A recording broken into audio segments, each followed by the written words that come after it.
Kodaikanal Resort Plots for sale. For more information, contact 7667008999. மிக வட தமிழகத்தின் மிகப்பெரிய ஒரு மக்கள் திரளை உடைய மக்கள் ஆதரவுடைய ஒரு கட்சியாக தோன்றி பரிணமித்து மிக திறந்த அரசியல் செயல்பாடுகளை உருவாக்கி காட்டிய பாமகவின் இன்றைய நிலையை பார்க்கும்போது தாங்கள் என்ன கூறுவீர்கள்? முற்பகல் செய்யின் பிற்பகம் விளையுமா? அவர்கள் இன்றைக்கு ஒரு மிகப்பெரிய ஒரு குழப்பத்தில் ஒரு இருக்கிற இந்த சூழலில் நான் அப்படி ஒரு வார்த்தையை பயன்படுத்த விரும்பவில்லை. நிச்சயம்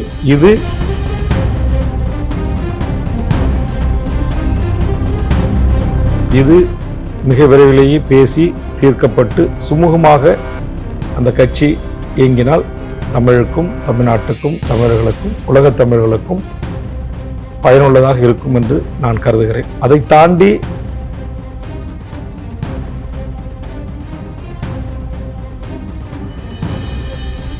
தியாகம் வீண் போய்விடக்கூடாது. அப்படி வீண் போய்விடக்கூடாது என்று நினைக்கிற தமிழ்நாட்டின் விரல் வெட்டு எண்ணக்கூடிய அரசியல் கட்சிகளில் பாமகவும் ஒன்று. அதனால் இந்த பாமகவினுடைய தற்போது ஏற்பட்டிருக்கிற இந்த சூழல்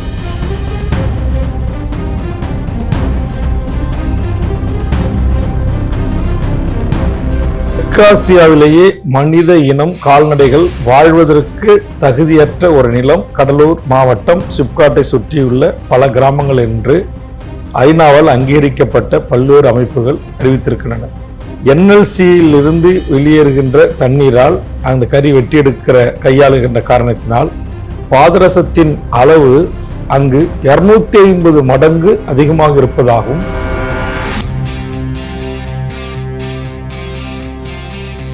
இந்த நேரத்தில் தான் நான் தோழர் தமிழரசன் அவர்களை, தோழர் லெலின் அவர்களை, தோழர் மாறன் அவர்களை, தோழர் இளவரசன் அவர்களை, தோழர் கோவகம் ராமசாமி போன்ற எண்ணற்ற தமிழ்நாடு விடுதலைப் படையின் ஆளுமைகளையும் அவர்களை வளர்த்து ஆளாக்கிய தோழர் தமிழரசன், புலவர் கலியபெருமாள் போன்ற இந்த மகத்தான இந்த மண்ணுரிமை போராளிகள் இந்த மண்ணில் இல்லை.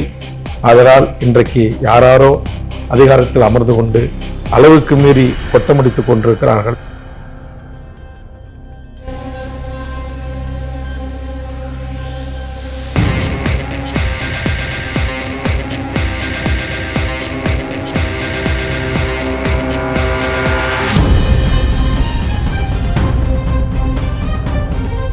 TNEcode.com மரபுசார் தற்சார்பு ஆன்லைன் விற்பனையகம். வணக்கம். இன்றைய நமது நிகழ்ச்சியில் சந்திக்க இருப்பவர் அண்ணன் வேல்முருகன் அவர்கள். இனத்தின் குரலாக அரசியலுக்கு வெளியிலும் அதற்கு அப்பாலும் தொடர்ந்து இயங்கக்கூடிய ஒரு ஆளுமை என்று சொன்னால் தமிழக வாழ்வுரிமை கட்சியின் தலைவரும் சட்டமன்ற உறுப்பினருமான அண்ணன் வேல்முருகன் அவர்களை சொல்ல வேண்டும். வணக்கம் அண்ணன். வணக்கம். எப்படி நலமா இருக்கீங்களா? நல்லா இருக்கேன். நடந்து முடிந்த சட்டமன்ற கூட்டத்தொடரில் அதிகம் பேசப்படுபவராக தாங்கள் இருந்தீர்கள். உண்மையிலேயே தமிழக சட்ட சபை என்பது தமிழக மக்களின் குரலை, அவர்களின் கோரிக்கைகளை எதிரொலிக்கிற இடமாக இருக்கிறதா என்பதை தங்கள் முன் கேட்கிறேன். முற்றுமுழுமாக எதிரொலிப்பதற்கான வாய்ப்புகளே இல்லை என்று நாம் சொல்ல முடியாது. ஆனால் நான் தமிழ்நாட்டு மக்களால் தேர்ந்தெடுக்கப்பட்ட அரசாங்கத்திடம், அதன் தலைமை முதலமைச்சர்களிடம் அல்லது அந்த கேபினெட் என்று சொல்லக்கூடிய அமைச்சரவையிடம் முன்வைத்த கோரிக்கை குறைந்தபட்சம் ஒரு ஆண்டுக்கு சட்டமன்றத்தை 100 நாட்கள் நடத்தப்பட வேண்டும். இங்கு தமிழ்நாட்டு மக்களுக்கு இருக்கக்கூடிய பல்வேறு பிரச்சனைகளை குறித்து நாம் விவாதிக்கப்பட வேண்டும். தமிழ்நாட்டு மக்களை வழிநடத்துகின்ற ஒழுங்குபடுத்துகின்ற சட்டங்களை இயற்றுகின்ற போது அந்த சட்டம் பல மணி நேரம் விவாதிக்கப்பட வேண்டும் போன்ற கருத்துக்களை, கனிம வள சுரண்டலுக்கு எதிரான என்னுடைய கருத்துக்களை, அதானி அம்பானிகளுக்காக எமது கடல் வளம் முற்றுமுழுமாக தாரை வார்ப்பதற்கு எதிராக, பரந்தூர் செய்யூர் உள்ளிட்ட கடலூர் நெய்வேலி உள்ளிட்ட எமது மக்களின் பூர்வீக நிலங்கள் பன்னாட்டு பணக்கார பெரும் நிறுவனங்களுக்காகவும் இந்திய ஒன்றிய அரசின் விமானம் ஏனைய நிலக்கரி வெட்டியெடுப்பதற்கும் பயன்படுத்தப்படுவதை குறித்து மிக நீண்ட விவாதம் நடத்தப்பட வேண்டும் என்று நான் விரும்புகிறேன். அப்படி நான் அதை நீடித்து அந்த விவாதத்தில் ஈடுபடுகின்ற போது எனக்கான முழு நேரம், முழு வாய்ப்பு கிடைக்கப்படவில்லை என்பதை நான் உங்களை போன்ற பத்திரிகையாளர்களிடத்திலே அவ்வப்போது உடனுக்குடனே நான் சட்டமன்றத்திலிருந்து வெளியே வந்து பத்திரிகை ஊடக நண்பர்களை சந்தித்து அந்த தகவலை நான் சொல்லியிருக்கிறேன். துறை அமைச்சர்களை பார்த்து உறுப்பினர்கள் கேட்கிற கேள்விக்கு அவைத்தலைவர் அவராக வந்து பதில் சொல்கிறார். ஒரு துறையை பற்றி அவருக்கு என்ன தெரியும்?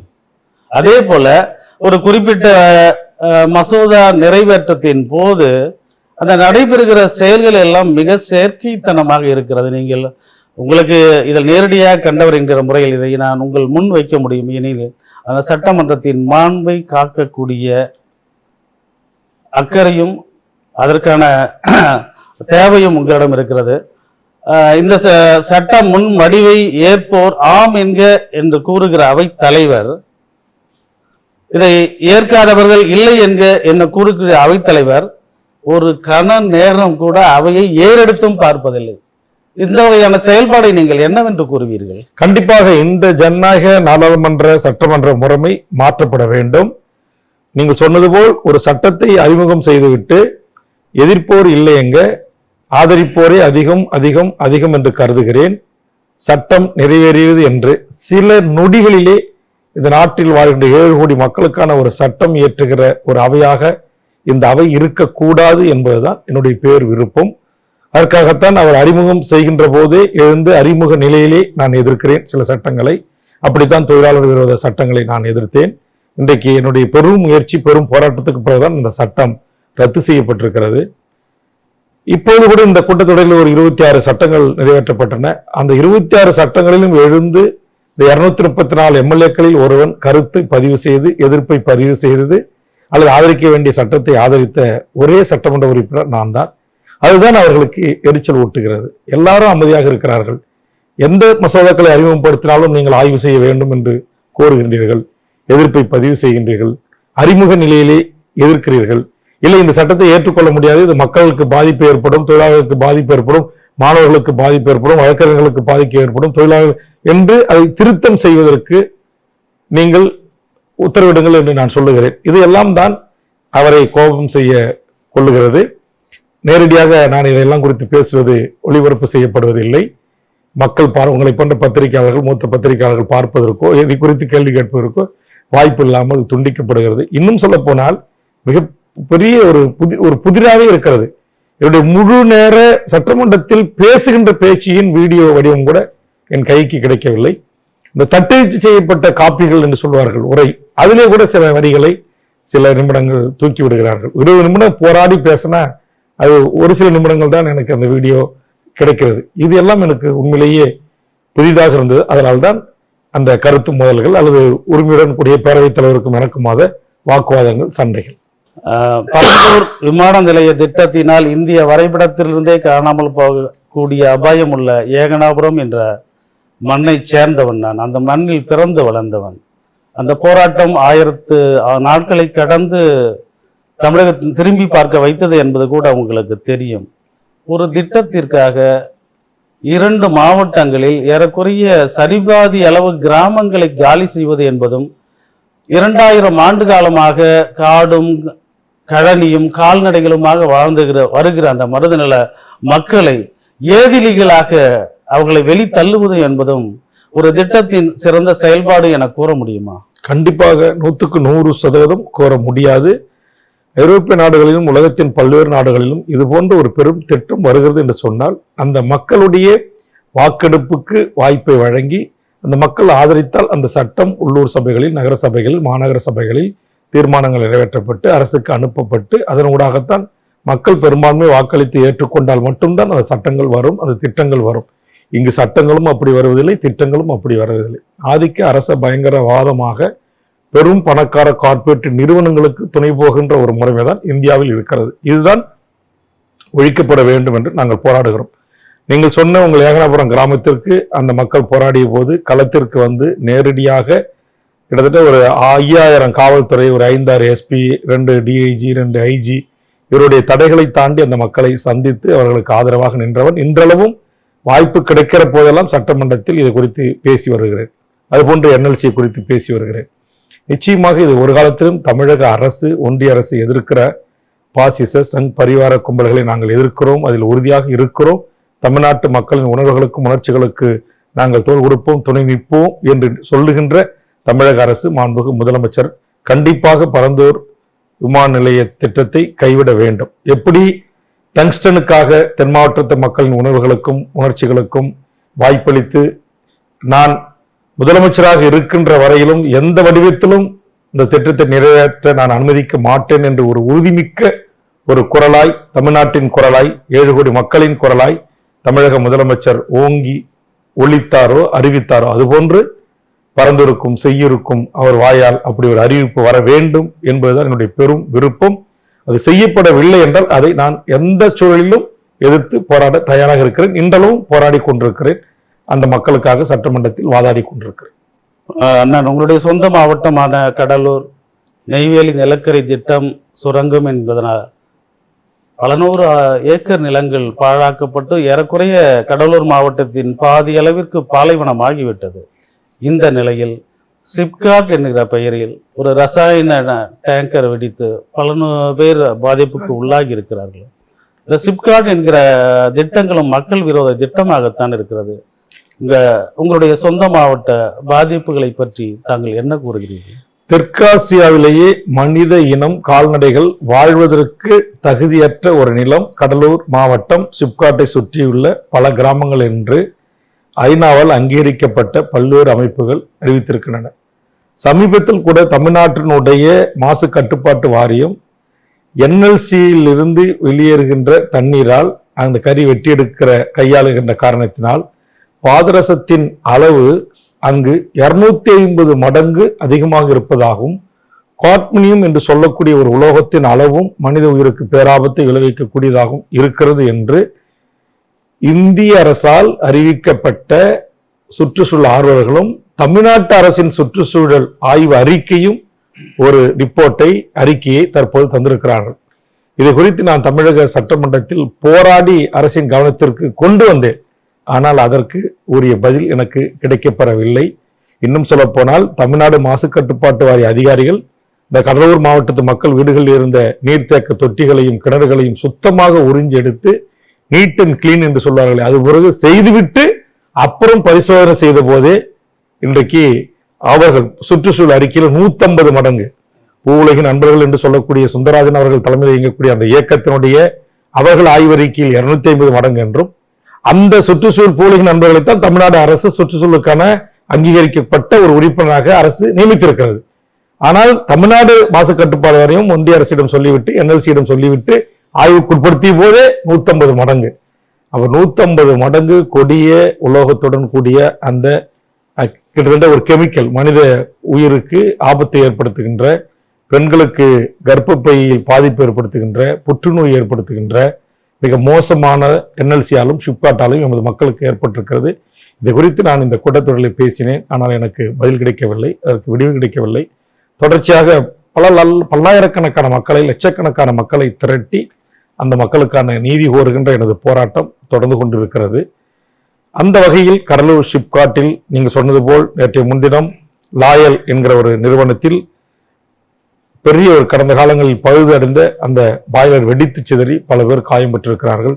ஏற்கனவே பல நிறுவனங்களில் தொழிலாளர்கள் செத்து மடிந்திருக்கிறார்கள். இது குறித்து நான் கடந்த ஆண்டு தமிழ்நாடு அரசின் உறுதிமொழி குழு தலைவராக சக சட்டப்பேரவை உறுப்பினர் மாவட்ட ஆட்சித்தலைவரோடு சென்று ஆய்வு செய்து இதையெல்லாம் உடனடியாக மாற்ற வேண்டும், இதையெல்லாம் காலவதியாக இருக்கிறது, எப்போது வேணுமானாலும் வெடிக்கும், தொழிலாளிகள் பரிதமாவார்கள், பொதுமக்கள் பாதிப்புக்குள்ளாவார்கள், சுற்றுச்சூழல் மாசு ஏற்படும், பாழா போகும் என்று நான் அறிவுறுத்தியிருந்தேன். ஆனால் கிஞ்சித்தும் பணக்கார கார்பரேட் பெரும் முதலாளிகள் அதை நடைமுறைப்படுத்தவில்லை. இந்த பெரும் முதலாளிக்கான அரசு அதிகாரிகளாக, அரசு இயந்திரமாகத்தான் இந்த மாசு கட்டுப்பாடு துறையில் பல அதிகாரிகள் இருந்திருக்கிறார்கள். அதனுடைய விளைவுதான் கடந்த சில நாட்களுக்கு முன்பாக கூட இந்திய அரசின் வருமான வரித்துறை ED எல்லாம் அந்த அதிகாரி வீடுகளிலே, அதில் பணி செய்த அதிகாரி வீடுகளிலே கோடிக்கணக்கான ரூபாய் கட்டுக்கட்டாக பணத்தை அவர்கள் கைப்பற்றியிருக்கிறார்கள். ஆக இது எதை காட்டுகிறது என்று சொன்னால், கடந்த கால அதிமுக ஆட்சியிலும் சரி, தற்போதும் அந்த சுற்றுச்சூழல் சார்ந்த அதிகாரிகள் இந்த முறைகேடுகள் கைவிட்டு, உங்களுக்கு தெரியும் அரியலூர் மாவட்டத்தில் இருக்கிற சிமெண்ட் ஆலைகளால் அந்த மக்கள் மிகப்பெரிய துன்பத்தை துயரத்தை சந்திக்கிறார்கள். இந்த டாரஸ் லாரிகளால் தினமும் கல்லூரி பள்ளி மாணவர்கள் தலை நசுக்கப்பட்டு விபத்து ஏற்பட்டு செத்து கொண்டிருக்கிறார்கள். நான் எவ்வளவோ பரிந்துரைகளை செய்கிறேன், எவ்வளவோ போராட்டங்களை முன்னெடுக்கிறேன். ஆனால் எந்த ஆட்சியாளர்களாக இந்த மண்ணை ஆண்டாலும் அதிகார வர்க்கம் என்று சொல்லக்கூடிய பியூரோக்ரசிக்கு கிடைக்க வேண்டியது கிடைக்கிறது, கொடுக்க வேண்டியவர்கள் கொடுக்க வேண்டியதை கொடுக்கிறார்கள். எமது அப்பாவி அந்த குரலற்ற ஏழை எளிய இந்த மண்ணின் பூர்வீகுடி மக்கள் உயிர் இன்றைக்கு விலை பேசப்பட்டு ஒவ்வொரு நாளும் அந்த மக்கள் உயிரை களத்தில் பலி கொடுத்து கொண்டிருக்கிறார்கள். கண்டிப்பாக இது ஒரு மாபெரும் மக்கள் புரட்சியினூடாகத்தான் கடலூர் சிப்காட், NLC, அரியலூர் சிமெண்ட் ஆலைகளுக்கு முடிவு எட்டப்படும். இந்த நேரத்தில் தான் நான் தோழர் தமிழரசன் அவர்களை, தோழர் லெலின் அவர்களை, தோழர் மாறன் அவர்களை, தோழர் இளவரசன் அவர்களை, தோழர் கோவகம் ராமசாமி போன்ற எண்ணற்ற தமிழ்நாடு விடுதலைப்படையின் ஆளுமைகளையும் அவர்களை வளர்த்து ஆளாக்கிய தோழர் தமிழரசன், புலவர் கலியபெருமாள் போன்ற இந்த மகத்தான இந்த மண்ணுரிமை போராளிகள் இந்த மண்ணில் இல்லை. அதனால் இன்றைக்கு யாராரோ அதிகாரத்தில் அமர்ந்து கொண்டு அளவுக்கு மீறி கொட்டமடித்துக் கொண்டிருக்கிறார்கள். அந்த வேதனையின் உச்சத்தில் தான் இன்றைக்கு நான் உங்களை சந்தித்துக் கொண்டிருக்கிறேன். நிறைவாக அண்ணன், தங்களுடைய தாய் வீட்டில் இப்போது நிறைய தகராறுகளும் தாறுமாறுகளும் நடந்து வருகின்றன. வட தமிழகத்தின் மிகப்பெரிய ஒரு மக்கள் திரளையுடைய மக்கள் ஆதரவுடைய ஒரு கட்சியாக தோன்றி பரிணமித்து மிகத்திறந்த அரசியல் செயல்பாடுகளை உருவாக்க காட்டிய பாமகவின் இன்றைய நிலையை பார்க்கும்போது தாங்கள் என்ன கூறுவீர்கள்? முற்பகல் செய்யின் பிற்பகம் விளையுமா? அவர்கள் இன்றைக்கு ஒரு மிகப்பெரிய ஒரு குழப்பத்தில் ஒரு இருக்கிற இந்த சூழலில் நான் அப்படி ஒரு வார்த்தையை பயன்படுத்த விரும்பவில்லை. நிச்சயம் இது இந்த பூர்வீகுடி மக்களுக்கு, இந்த மண்ணின் மக்களுக்கு நான் சொல்லுகின்ற இந்த ஆதிக்க பணக்கார பெரும் கார்ப்பரேட் பெரும் நிறுவனங்கள் செய்கின்ற அநியாய அட்டுழிய ஆக்கிரமிப்புகளுக்கு அவர்கள் வாழ்வதற்கு வழிவகுக்கும்.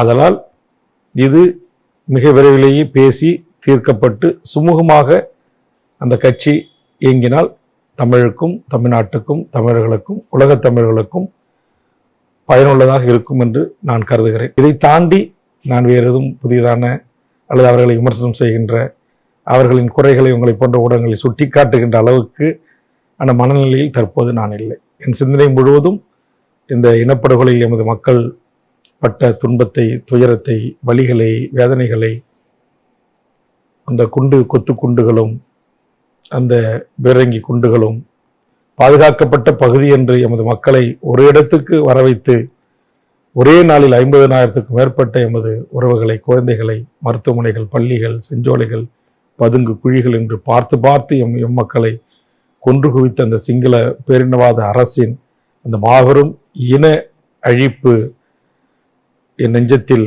மிகப்பெரிய ஒரு ரணத்தை, மிகப்பெரிய வலியை ஏற்படுத்தியிருக்கிறது. இன்று உலகம் முழுவதும் வாழ்கின்ற எமது ஈழத்து உறவுகளும் இளைய தலைமுறையும் அதை வெவ்வேறு கோணங்களில், வெவ்வேறு விதங்களில் உலக மக்களிடம் கொண்டு சேர்த்து கொண்டிருக்கிறார்கள். நிச்சயம் எமது 1.5 லட்சம் மக்கள் அந்த ஒரு வார காலத்தில் பலியானதற்கும், தொடர்ந்து லட்சக்கணக்கான எமது ஈழ உறவுகள் அந்த இனத்தின் விடுதலைக்காக செய்திருக்கிற அந்த மாபெரும் தியாகமும், எம் தமிழீழ தேசிய தலைவர் இந்த குடும்பத்தையே அந்த மண்ணின் விடுதலைக்காக தியாகம் செய்திருக்கிறார். அதுபோன்று அவருடைய தலைமையை ஏற்றுக்கொண்ட எண்ணற்ற போராளிகள், ஒரே குடும்பத்தின் 4 சங்கரண்ணன் வீட்டிலெல்லாம் 5 பேர், மொத்தம் 4 பேர் மாவீரர்கள். இப்படி எண்ணற்ற குடும்பங்கள் அந்த மண்ணில் விடுதலைக்காக விடுதலை புலி வீரனாகவும், கரும்புலி வீரனாகவும், கடற்படை வீரனாகவும், விமானப்படை வீரனாகவும், எல்லைப்படை காவலனாகவும், தரைப்படை காவலனாகவும் இருந்து தியாகம் செய்திருக்கிறார்கள். அந்த தியாகம் வீண் போய்விடக்கூடாது.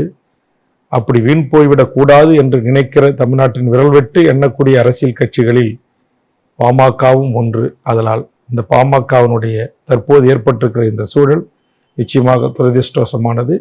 நிச்சயம் அது பழைய நிலைமைக்கு திரும்ப வேண்டும் என்று நான் விரும்புகிறேன். உங்களுடைய ஓய்விலா பணிகளுக்கு இடையே நேரம் ஒதுக்கி எங்களது நிகழ்ச்சியில் பங்கு பெற்று மிகச்சிறந்த ஒரு பங்களிப்பை வழங்கியமைக்காக எனது சார்பிலும் இந்த நிறுவனத்தின் சார்பிலும் எனது நெஞ்சார்ந்த நன்றியை தெரிவித்துக் கொள்கிறேன். நன்றி, வணக்கம். நன்றி, வணக்கம், மகிழ்ச்சி.